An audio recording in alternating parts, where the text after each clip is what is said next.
Nə qədər idman edirsinizsə eləyin, bəhriz saxlayırsınızsa saxlayın. Əgər C vitamini çatışmazlığınız varsa, çəki atmaq çox çətin olacaq. Bu maraqlı xəbəri diqqətlə izləyin və çəki atmaq sizin üçün çox daha asan olsun. Baxaq görək C vitamini çatışmazlığı şəkər xəstələrində və başqa insanlarda özünü necə biruzə verir. Sponsor Saf Hospital.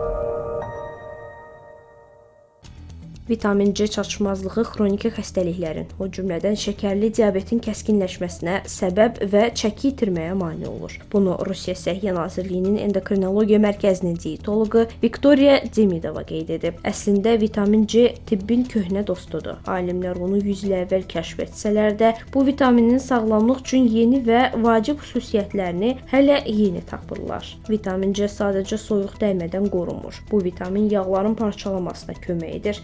Kollagen sintezində iştirak edir və hüceyrə yaşlanmasını sürətləndirən müxtəlif xəstəliklərin inkişafına səbəb olan oksidləşmə stresinə qarşı mübarizə aparır. Vitaminin çatışmazlığı həmçinin metabolizmin yavaşlamasına, piylənmə riskinin, həmçinin ürək-damar və onkoloji xəstəliklərin yaranma riskinin artmasına səbəb olur deyə Demidova izah edib. Bundan əlavə o, gündəlik böyüklər üçün vitamin C dozasının 75-90 mg olduğunu da vurğulayıb.